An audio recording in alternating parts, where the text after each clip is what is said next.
कुंभ मेले का समय नजदीक था। हर तरफ भक्ति और उत्साह का माहौल था। साधु बाबा अपने आश्रम में भक्तों के बीच शांत मुद्रा में ध्यान मग्न थे। भक्तों ने उनसे आग्रह किया कि इस बार वे कुंभ मेले में सम्मिलित हों। बाबा ने मुस्कुराते हुए कहा, यह अवसर हर बार नहीं आता। इस बार कुंभ की ऊर्जा को करीब से महसूस करना चाहिए। बाबा के शिष्य यात्रा की तैयारी में जुट गए। टिकट बुक किए गए और बाबा के लिए जरूरी सामान जुटाया गया। हालांकि बाबा ने स्पष्ट किया, मैं केवल शरीर के लिए वस्त्र और पानी लूंगा, बाकी आवश्यकता परमात्मा पूरी करेंगे। यात्रा के दिन भक्तों की भीड़ उन्हें स्टेशन तक छोड़ने आई। स्टेशन पर भक्तों ने चरण छूकर आशीर्वाद लिया और भावुक होकर विदाई दी। ट्रेन छूटते ही साधु बाबा ने अपनी यात्रा की शुरुआत एक प्रार्थना से की। साधु बाबा के ट्रेन में प्रवेश करते ही यात्रियों का ध्यान उनकी ओर आकर्षित हो गया। उनकी साधारण वेशभूषा और तेजस्वी चेहरे ने हर किसी को प्रभावित किया। ट्रेन के यात्री उन्हें देखकर तरह तरह की बातें करने लगे। ये साधु बाबा कौन हैं? एक महिला ने पूछा। शायद ये कुंभ मेले जा रहे हैं। देखो, इनका चेहरा कितना शांत है, किसी और ने जवाब दिया। कुछ यात्रियों ने बाबा के पास बैठने की इच्छा जताई। बाबा ने सभी को प्रेम से बुलाया और कुंभ मेले की महिमा के बारे में बताने लगे। उन्होंने कहा, कुंभ मेला केवल एक आयोजन नहीं, यह आत्मा और परमात्मा का संगम है। बाबा की बातें सुनकर यात्रियों को लगने लगा कि यह यात्रा उनके जीवन को बदल सकती है। लेकिन इसी बीच ट्रेन में भीड़ बढ़ने लगी और माहौल थोड़ा असहज हो गया। ट्रेन के एक कोने में साधु बाबा ने सत्संग शुरू कर दिया। कई यात्री उनके आसपास बैठ गए। बाबा ने जीवन के मूल प्रश्नों पर चर्चा शुरू की। उन्होंने कहा, सत्य, अहिंसा और करुणा ही जीवन की आधारशिला है। यदि हम इन्हें अपनाएं तो संसार में कोई दुख नहीं रहेगा। एक वृद्ध यात्री ने पूछा, बाबा, ईश्वर को कैसे पाया जा सकता है? बाबा ने मुस्कुराते हुए उत्तर दिया, ईश्वर को बाहर नहीं, अपने भीतर खोजो। जब मन से स्वार्थ और लोभ हट जाएगा, तब ईश्वर स्वतः प्रकट होंगे। सभी यात्री मंत्रमुग्ध होकर उनकी बातें सुन रहे थे।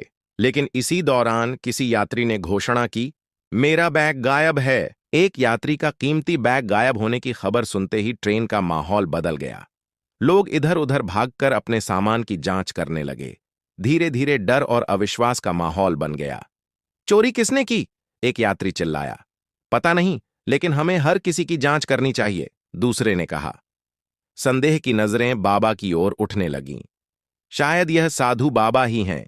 ये अकेले हैं और इनके पास कोई सामान भी नहीं है, किसी ने फुसफुसाते हुए कहा। बाबा ने कोई प्रतिक्रिया नहीं दी। वे शांत बैठे रहे और केवल इतना कहा, सत्य को प्रकट होने में समय लगता है। चोरी का आरोप सीधे साधु बाबा पर लगा दिया गया।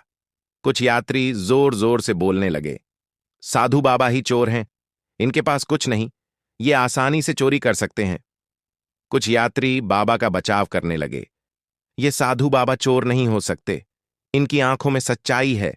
लेकिन आरोप लगाने वालों ने पुलिस को फोन कर दिया। बाबा ने धीरे से कहा, मुझे सत्य पर विश्वास है, यदि पुलिस मुझे ले जाएगी तो भी सत्य की जीत होगी। ट्रेन अगले स्टेशन पर रुकी, जहां पुलिस इंतजार कर रही थी। पुलिस स्टेशन पर ट्रेन रुकते ही पुलिसकर्मी अंदर आए और मामले की जांच शुरू की। कुछ यात्रियों ने बाबा को निर्दोष बताया तो कुछ ने उन्हें शक के दायरे में रखा। हमने इन्हें चोरी करते नहीं देखा, लेकिन ये नए हैं और अकेले हैं, यही दोषी हो सकते हैं, एक यात्री ने कहा। पुलिस ने बाबा से कहा, हमें आपके साथ चलना होगा, आप पर चोरी का आरोप है।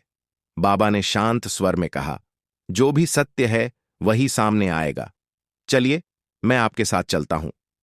पुलिस ने बाबा को हिरासत में लिया और उनसे ट्रेन में चोरी की घटना पर सवाल पूछे। बाबा ने बिना किसी शिकायत के सहयोग किया। उन्होंने केवल इतना कहा, मेरा ध्यान सत्य और ईश्वर पर है, चोरी करने का प्रश्न ही नहीं उठता।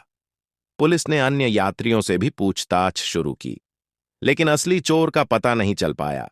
बाबा की शांति और विश्वास ने पुलिसकर्मियों को सोचने पर मजबूर कर दिया। पुलिस स्टेशन पर बाबा को लेकर जाया गया। वहां उन्हें एक अलग कमरे में बैठाया गया। पुलिसकर्मी उनसे लगातार सवाल पूछ रहे थे, लेकिन बाबा ने संयम नहीं खोया।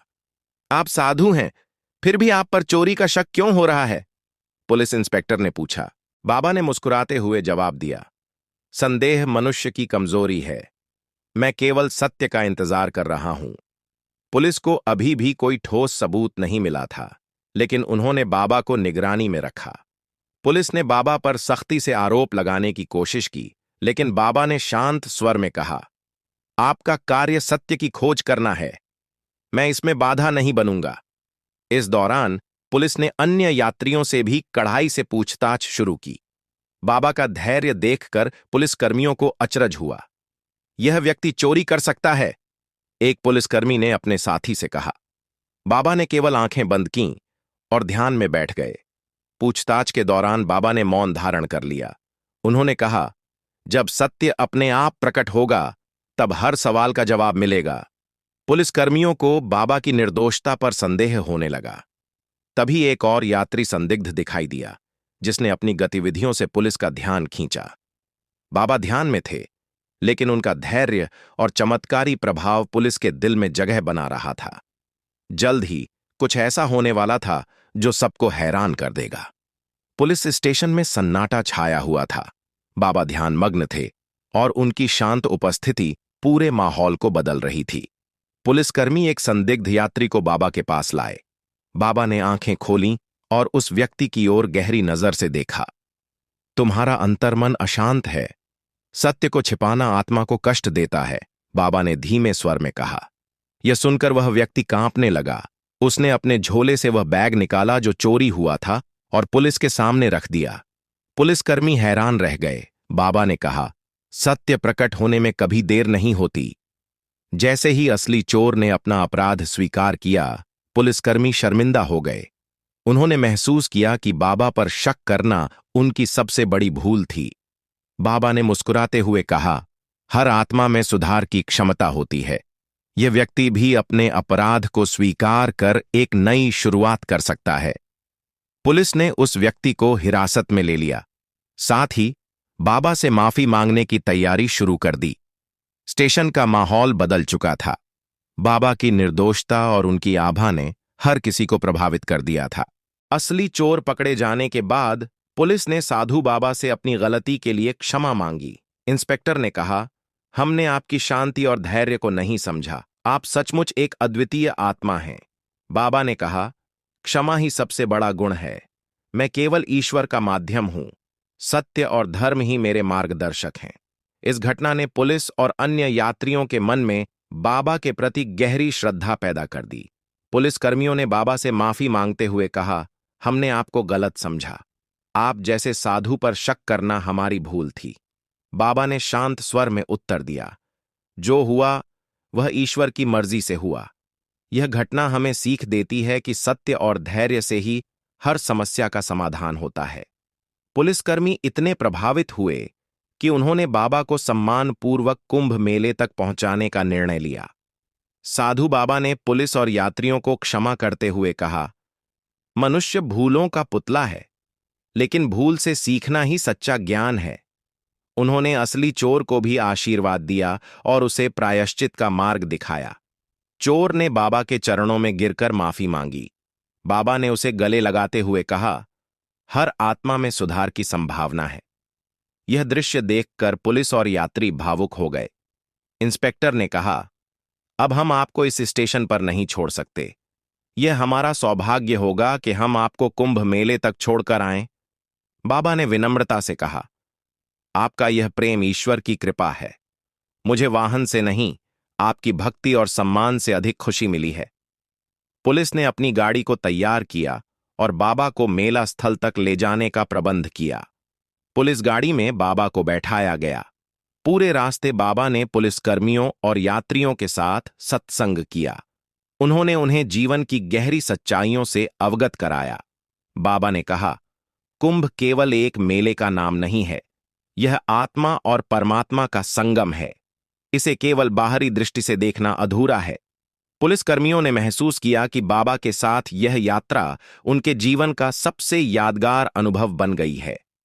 रास्ते में जब बाबा की गाड़ी रुकी तो लोगों ने उन्हें पहचान लिया। उनके चमत्कार और शांत स्वभाव की कहानी तेजी से फैल चुकी थी। लोग गाड़ी के पास आकर बाबा के दर्शन करने लगे। बाबा, हमें भी आशीर्वाद दें। लोगों की भीड़ उमड़ पड़ी। बाबा ने सभी को आशीर्वाद दिया और कहा, सत्य, धैर्य और भक्ति को अपने जीवन में स्थान दो। यही कुंभ का संदेश है। जब गाड़ी कुंभ मेले के करीब पहुंची तो बाबा की कहानी पूरे क्षेत्र में फैल चुकी थी। लोग उन्हें देखने और उनके प्रवचन सुनने के लिए आतुर थे। पुलिसकर्मियों ने कहा, बाबा, आपने न केवल हमारे बल्कि हजारों लोगों के जीवन को प्रेरणा दी है। आपका यह चमत्कार हमें हमेशा याद रहेगा। बाबा ने उत्तर दिया, यह चमत्कार नहीं, केवल सत्य और ईश्वर की महिमा है। कुंभ मेले में पहुंचने पर साधु बाबा का भव्य स्वागत हुआ। भक्तों ने फूलों की वर्षा की और पुलिसकर्मियों ने बाबा को मंच तक पहुंचाया। बाबा ने वहां उपस्थित हजारों लोगों को संबोधित करते हुए कहा, कुंभ का महत्व केवल स्नान में नहीं, बल्कि अपने भीतर की अशुद्धियों को धोने में है। सत्य, प्रेम और सेवा ही कुंभ की सच्ची शिक्षा है। यह सुनकर पूरा मेला स्थल भक्ति और श्रद्धा से भर गया। पुलिसकर्मियों ने बाबा से विदा ली, लेकिन उनके शब्द हमेशा के लिए उनके दिलों में बस गए। कुंभ मेले में बाबा ने भक्तों को संबोधित करना शुरू किया। उनकी वाणी में गहराई और शांति थी। उन्होंने कहा, कुंभ का महत्व केवल बाहरी स्नान में नहीं है। असली स्नान तब होता है जब मनुष्य अपने मन और आत्मा को पवित्र करता है। लोग ध्यानपूर्वक उनकी बातें सुन रहे थे। बाबा ने जीवन के सत्य और भक्ति की शक्ति पर बल दिया। उन्होंने कहा, ईश्वर हर जगह हैं, लेकिन उन्हें अपने हृदय में अनुभव करना ही सच्ची साधना है। प्रवचन के दौरान भक्तों ने महसूस किया कि बाबा की बातों में एक अद्भुत ऊर्जा है। बाबा के प्रवचन के बाद भक्तों की भीड़ उनसे मिलने उमड़ पड़ी। हर कोई उनके दर्शन और आशीर्वाद के लिए आतुर था। एक वृद्ध महिला बाबा के पास आई और बोली, बाबा, आपके शब्दों ने मेरी वर्षों की पीड़ा को समाप्त कर दिया। मुझे ऐसा लगता है कि ईश्वर आपके माध्यम से बोल रहे हैं। बाबा ने मुस्कुराते हुए उसे आशीर्वाद दिया और कहा, ईश्वर सभी के हृदय में हैं। उन्हें महसूस करने के लिए केवल श्रद्धा और विश्वास चाहिए। यह देख अन्य भक्तों का विश्वास और गहरा हो गया। प्रवचन के बाद बाबा ने भक्तों को सेवा का महत्व समझाया। उन्होंने कहा, सच्ची भक्ति तब होती है जब आप दूसरों की सेवा करते हैं। सेवा से बड़ा कोई धर्म नहीं। उन्होंने कुंभ मेले में जरूरतमंदों के लिए भोजन और आश्रय की व्यवस्था में मदद की। यह देखकर लोग उनकी निस्वार्थता से प्रेरित हुए। एक युवा भक्त ने कहा, बाबा, आपने हमें सिखाया कि दूसरों के लिए जीना ही असली धर्म है। कुंभ मेले के दौरान बाबा की चमत्कारी शक्ति का एक और उदाहरण सामने आया। एक व्यक्ति जो वर्षों से बोलने में असमर्थ था, बाबा के चरणों में गिरकर रोने लगा। बाबा ने उसे प्यार से उठाया और कहा, ईश्वर को याद करो, वे तुम्हें सब कुछ देंगे। वह व्यक्ति अचानक बोलने लगा, बाबा, आपने मेरी जिंदगी बदल दी। यह घटना सुनकर लोग और भी प्रभावित हुए और बाबा के प्रति उनकी श्रद्धा और बढ़ गई। कुंभ मेले में बाबा के प्रवचनों और चमत्कारों की चर्चा हर ओर फैल चुकी थी। हजारों लोग उनके शिष्य बनने के लिए उनके पास आने लगे। बाबा ने कहा, मैं गुरु नहीं हूं। गुरु तो केवल ईश्वर हैं। मैं केवल उनका माध्यम हूं। आप सभी को अपना जीवन सच्चाई और धर्म के मार्ग पर चलाना चाहिए। उनके ये शब्द सुनकर भक्तों ने उन्हें और अधिक आदर और श्रद्धा से स्वीकार किया। भक्तों ने बाबा से अनुरोध किया कि वे एक आश्रम की स्थापना करें जहां लोग उनकी शिक्षाओं का अनुसरण कर सकें। बाबा ने कहा, आश्रम केवल एक जगह नहीं है, यह एक विचारधारा है। यदि आप मेरे विचारों को अपने जीवन में अपनाते हैं तो आपका हृदय ही सबसे बड़ा आश्रम बन जाएगा।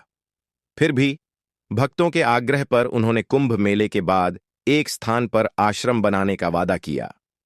कुंभ मेले के अंत में पुलिसकर्मी बाबा से मिलने आए। उन्होंने बाबा के प्रति अपना आभार व्यक्त किया और कहा, आपने हमारी सोच बदल दी। अब हम सत्य और सेवा के मार्ग पर चलने की कोशिश करेंगे। बाबा ने उन्हें आशीर्वाद देते हुए कहा, धर्म का मार्ग कठिन हो सकता है, लेकिन यही सबसे सही मार्ग है। यह पुनर्मिलन सभी के लिए एक प्रेरणा बन गया। कुंभ मेले का समापन हो गया। बाबा ने अपने भक्तों से विदा ली और कहा, यह कुंभ मेला केवल एक यात्रा का अंत नहीं, बल्कि एक नई शुरुआत है। भक्तों ने नम आंखों से उन्हें विदा किया। लेकिन वे उनके द्वारा सिखाए गए सत्य, धर्म और सेवा के मार्ग को अपनाने के लिए प्रतिबद्ध थे। कुंभ मेले से लौटने के बाद बाबा ने एकांत में ध्यान लगाया। उन्होंने सोचा, मनुष्य का जीवन संघर्षों और समस्याओं से भरा है, लेकिन यदि वह सत्य, भक्ति और धैर्य का मार्ग अपनाए तो हर समस्या का समाधान मिल सकता है। यह आत्मनिरीक्षण उनके लिए और अधिक गहन साधना का कारण बना। साधु बाबा की कुंभ यात्रा और घटनाओं ने उन्हें और उनके भक्तों को जीवन का एक नया दृष्टिकोण दिया। बाबा ने कहा, जीवन का उद्देश्य केवल स्वयं के लिए जीना नहीं है, यह दूसरों की सेवा और सत्य की खोज में है। उनकी इस यात्रा ने लाखों लोगों के जीवन को प्रेरित किया और उन्हें सत्य और धर्म के मार्ग पर चलने की प्रेरणा दी। जीवन एक यात्रा है, लेकिन यह यात्रा तभी सफल होती है जब हम इसे भक्ति, सेवा और सत्य के साथ जीते हैं। यह संदेश हर उस व्यक्ति के दिल में बस गया जिसने बाबा को देखा या उनकी बातें सुनी। दोस्तों, अगर आपको यह कहानी पसंद आई हो तो वीडियो को लाइक करें और हमारे चैनल को सब्सक्राइब करें ताकि ऐसी और प्रेरणादायक कहानियां आप तक पहुंचती रहें।